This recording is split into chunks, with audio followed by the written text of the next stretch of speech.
Tapi sama suami adikku yang satunya itu, menantunya itu, walaupun menantunya nggak kerja, Miss, itu tetap dibela, makan ikut mertua, tetap ada masalah apa-apa selalu ditutupi.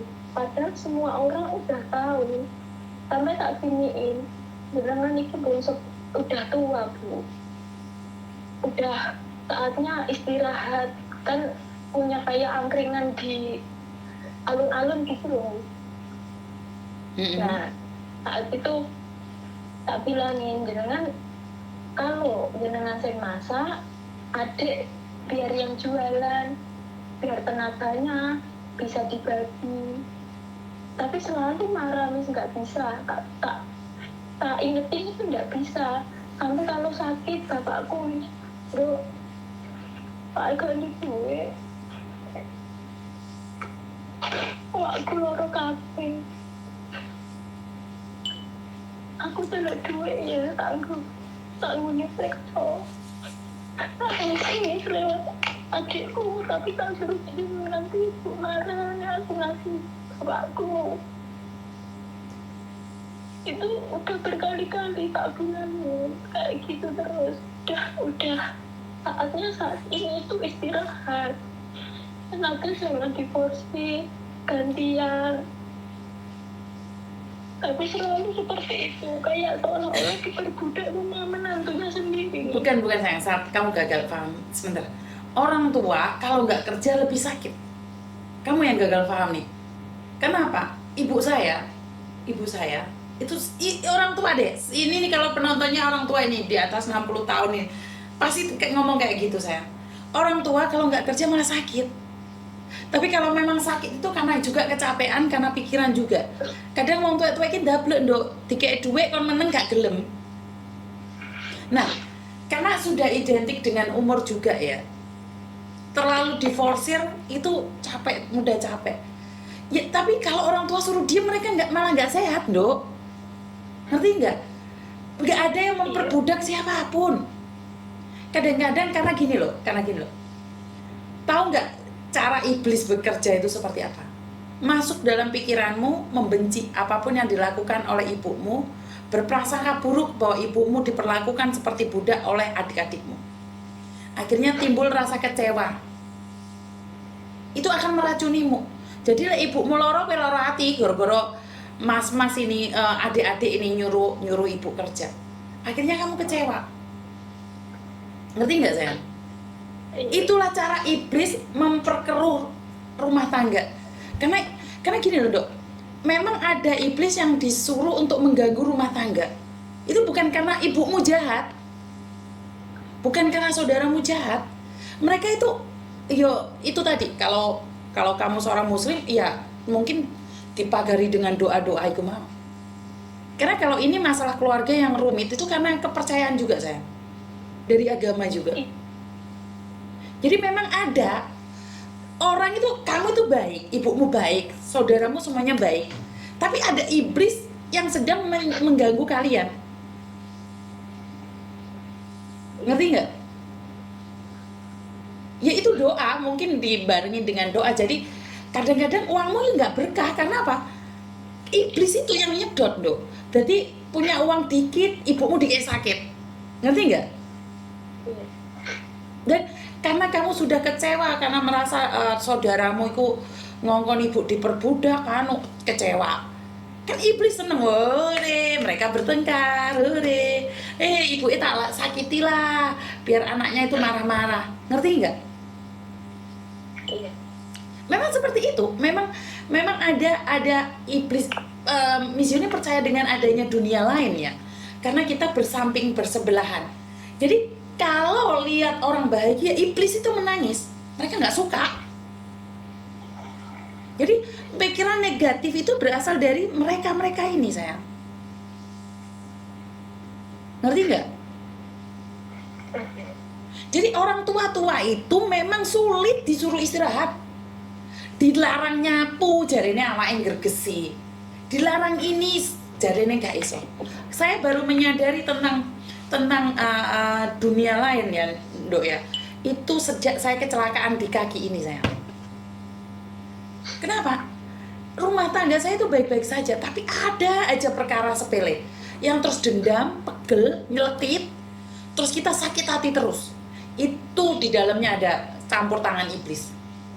Ngerti? Ngerti. Jadi, lek kamu ada dendam, kayak nesu ya, kamu akan meluahkan kemarahannya. Omong ngono tebe ibu iko ojo anu. Sadar, saat kamu ingin menyakiti iblis yang ikut bekerja di sana. Ngerti nggak? Ngerti. Jadi sampean sama saya ini bakalnya tua. Kita belum pernah ada di posisi ibumu nih. Ibumu yang ngengkelan. Ngerti nggak? Saya kalau marahin ibu saya seperti apa? Ya wis bu, terus nolak ngengkel bu no. Lek loro sampean sing nyonggo, kudu aku. Aku mek iso ngekei duit. Bener nggak sih? Bener. Jadi kita cuma ngomongi aja, tapi kita nggak usah menyakiti dia. Karena semakin tua, semakin sensitif wong tua iki, Nduk. Semakin sensitif. Aku omong-omongan biasa sama ibuku, nadaku tak tinggiin dikit aja. Nlongso nangis wonge wis. Paham? Paham. Jadi bapak ibumu itu gampang melongso karena dia merasa bahwa dia sudah tidak berguna lagi. Dia itu sudah tidak bisa memberikan kamu apa-apa lagi. Intinya dia itu ya wis nulungi adikmu, ndek angkringan. Karena dia merasa bahwa aku itu berguna gitu loh. Ngerti nggak sayang? Iya, paham. Jadi dia itu ingin menunjukkan bahwa saya itu masih berguna. Bukan diperlakukan seperti babu. Bukan. Dia ingin menunjukkan pada dunia luar, aku masih sehat.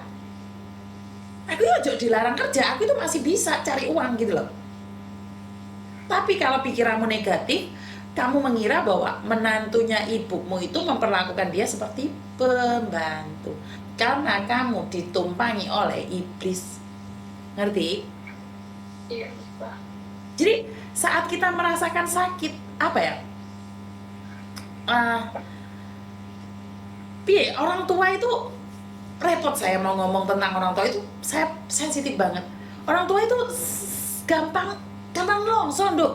Kalau sudah di atas umur 60, itu orang tua sudah gampang longso. Kayak dibentak anak gitu ya. Ya wis trewes tuwek gak enek gunane meneh, wis anak-anak tak joki dhuwit dibentak ya. Ngerti enggak? Paham. Kita umur 45 tahun ke atas itu udah baperan, Nduk. Apalagi 60 ke atas. Ngerti enggak? Gampang longso, nek wis disentak anak, iku wis ndek pojokan nangis ibumu, Nduk. Ngerti enggak? Ya, paham. Jadi saya tidak membela orang tua ya, karena saya memiliki orang tua dan wis sing tukang boba wis enak, sing resik-resik ya enak. Gak gelem, Nduk, cek obah ada aja yang dilakukan. Ngerti enggak? Iya. Lek kalian nggak bisa ngasih uang ke dia, yo ajaan guyon bu, bulan ini gak punya uang beneran bu. Aduh, isate dodol apa meneh ibu? Ojo mu sentak iki jan ngeluwang so deelan, ilen biyen cek nom-nome biyen gitu. Dia akan ingat memori-memori waktu dia muda. Seandainya aku masih muda kayak gini, nggak mungkin aku minta sama anakku. Ngerti nggak? Jangan izinkan dia mengais memorinya yang dulu. Ya udah, dimanjakan dia. Bukan berarti dengan uang ya. Dimanjakan dengan kata-kata wis seneng wong tua iki dilem dirungokno dhek ngoceh. Dan wong tua lek cerita iki dibolan baleni. Rungokno iku wis. Sama kayak kita belajar ngomong masih kecil dulu sering diulang-ulangi, dan itulah kesabaranmu diuji oleh ibumu. Saat kamu masih kecil ngomong salah, ya ibumu tetap ngajarin. Dan hari ini ibumu itu kalau ngomong diulang-ulang sama kayak dulu. Kamu masih kecil diulang-ulang. Ngerti nggak? Iya, Pak. Ya apalagi lek orang tua sudah pikun ya Dok ya. Wah itu ujiannya yang terberat buat anak itu. Ngerti nggak? Iya. Jadi lek jaga orang tua ini memori ini sama kayak dulu. Dia kan cerita betapa gagahnya dia. Wes gak iso mlaku wes sombong Dok. Kenapa? Karena dia merasa masih muda. Memorinya hilang dia itu. Padahal tubuhnya itu sudah nggak kuat lagi. tapi rohnya masih muda, rohnya masih sehat. Ngerti nggak saya? Iya. Jadi mau tidak mau yo diakuin. Memang wong tua itu merasa jasadnya udah nggak muda lagi, tapi rohnya masih kuat. Ngerti nggak? Oke. Ada yang lain lagi? Terima kasih. Tetap cintai dia. Kalau kamu nggak bisa ngasih uang, kasih dia omongan yang membuat dia seneng aja. Kita sebagai anak muda, kita masih bisa nerima ngumpasan apapun, tapi orang tua gampang kagetan. Iya. Ngerti? Wes nggak usah mempermasalahkan adikmu yang nomor 2 disayangi, adikmu yang nomor 3 disayangi. Nggak usah. Lost doll. Jika kamu mempermasalahkan itu, sebenarnya iblislah yang menyuruh kamu tersakiti. Karena sebenarnya hatimu itu ikhlas untuk adik-adikmu dan ibumu. Ngerti? Iya. Jangan izinkan iblis berbicara. Jika kamu sudah mulai ada benci lagi, ingat masa lalumu, itu iblis gak rela untuk kamu damai, itu gak rela. Ngerti? Paham. Jadi kalau kamu damai dengan manusia, mereka gak suka. Mereka maunya sesama manusia tukaran, sesama manusia sindir-sindiran, sesama manusia menjatuhkan. Itu tujuannya. Ngerti? Paham. Jadi itu antar saudara aja dihancurkan sama iblis, apalagi sama orang lain. Nggak kuat ngalio. Ngerti? Paham. Biarkan aja. Air matamu hari ini saya cuma berdoa. Jangan izinkan iblis masuk dalam pikiranmu. Saat dia menyakitimu, katakan pada dirimu sendiri, mereka tidak bisa menyakiti saya kecuali saya sendiri yang mengizinkan. Rasa luka itu tidak akan bisa menggores tubuhmu jika kamu tidak memegang pisaunya. Orang nusuk kamu bisa endondok. Ngerti? Ibumu wis tuwek.